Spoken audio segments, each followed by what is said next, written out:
Ada seorang sahabat Nabi Muhammad SAW bernama Abu Dujanah.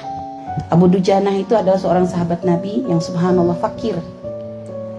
Beliau tuh rajin, kalau sudah sholat bersama Nabi rajin, sampai tuntas baru pulang. Tapi berapa hari dilihat oleh Nabi, dia tuh pulang sebelum waktunya Nabi berdoa. Padahal sahabat tuh kan doa Nabi kan dinanti dong. Doa Nabi kan kabul semua. Ini sahabat ini selalu pulang sebelumnya. Nabi belum beres dia pulang, waktu itu subuh.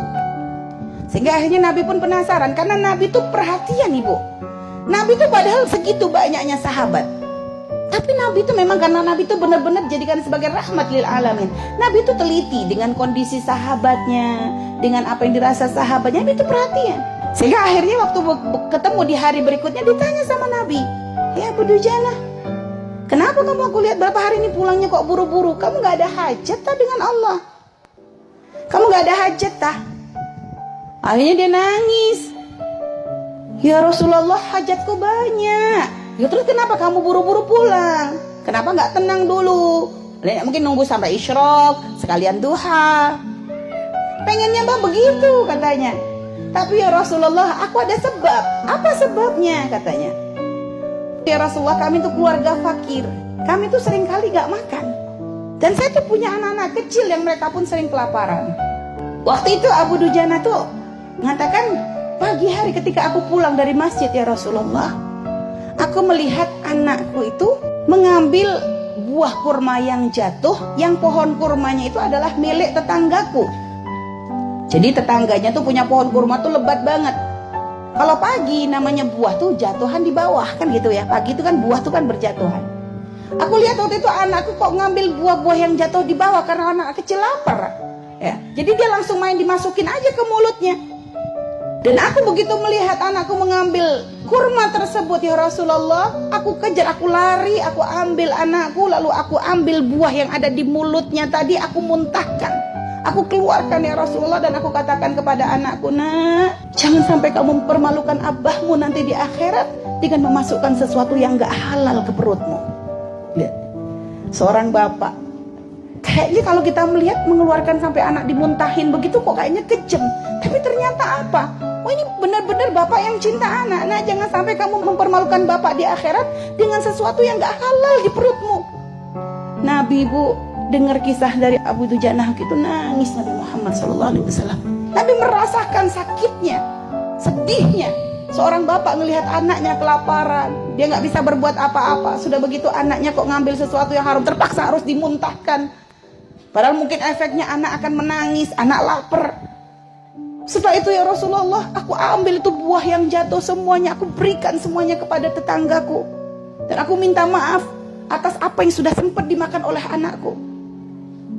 Sehingga akhirnya aku tidak ingin kisah itu terulang ya Rasulullah. Makanya setiap pagi aku pulang dulu, kenapa? Aku gak pengen anakku keburu bangun. Jadi sebelum dia bangun setiap pagi tuh aku pilihin tuh buah-buahnya tetanggaku, aku berikan kepada tetanggaku supaya nanti gak dilihat oleh anakku.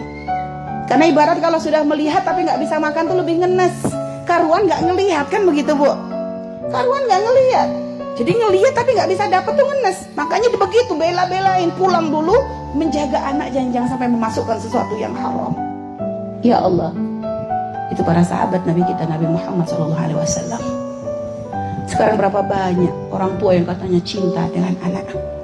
Anak diberikan kemewahan, kasih HP, kasih motor, kasih makanan, tiap hari online makanan, GoFood, Gojek, semuanya dilakoni. Tapi kadang gak dilihat ini halal atau haram, halal haram terus. Yang penting anakku sehat, yang penting anakku senang, yang penting anakku bahagia. Berapa banyak orang tua kayak begitu. Tapi sahabat Nabi kita belajar dari situ.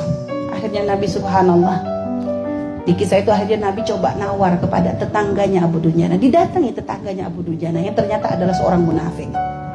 "Pak, aku beli pohon kurmamu ini," kata Nabi, "dan aku bayar dengan 10 pohon kurma di surga." Dibalas dengan 10 pohon kurma di surga. Tapi dasar kalau orang memang gak dapat hidayah, jawabnya apa? Ya Muhammad katanya, "Aku mah kalau transaksi gak pernah begitu. Aku transaksi harus jelas dong. Wong ini barang di dunia ngapain harus dibahas di akhirat? Ya kalau kurma di dunia ya balasnya di dunia dong." Ya kan orang gak dapat kebaikan bu ya. Dan ternyata suara Nabi itu didengar oleh Sayyidina Abu Bakar. Akhirnya Sayyidina Abu Bakar langsung mengatakan, aku bayar katanya dengan 10 pohon kurma. Aku punya 10 pohon kurma yang sangat bagus, buahnya sangat lebat di tanah begini-begini gitu. Pokoknya disebut tanahnya untuk mengganti 1 pohon kurma tersebut. Dibeli. Rasulullah senang dengar Sayyidina Abu Bakar ngomong begitu. Hanya kata orang munafik, oke, deal, nggak ada masalah. Setuju, karena balasannya di dunia. Sehingga akhirnya subhanallah, orang munafik itu pulang ke rumahnya. Wah, hari ini aku benar-benar beruntung. Kenapa? Aku membuat kesepakatan yang sangat menguntungkan. Pohon kurma kita ditawar oleh Muhammad dan sahabatnya dengan 10 pohon kurma. Aku berikan, tapi kan pohon kurmanya masih di tanah kita. Kan nanti gampang aja, aku tiap pagi akan tak ambilin tuh buahnya tuh, biar nanti dia nggak dapat apa-apa katanya yang membeli itu. Masih mau diberikan ke Abu Dujana oleh Nabi Muhammad. Keesokan hari Abu Dujana bangun tuh kaget. Pohon kurma yang punya tetangganya itu ternyata sudah pindah ke halaman rumahnya. Jadi dipindah ya. Jadi itu termasuk mujizatnya Rasulullah SAW. Jadi memang punya tetangga niat jelek begitu akhirnya dirubah sama Allah. Lah ini lihat. Yang memang masalah mujizat Nabi mah kita nggak usah kaget. Tapi pelajaran yang paling penting yang bisa kita ambil dari kisah ini bagaimana agar benar-benar kita tuh menjaga dari sesuatu yang haram. Karena keharaman itu tidak akan membawa kebaikan, akan membawa mudarat.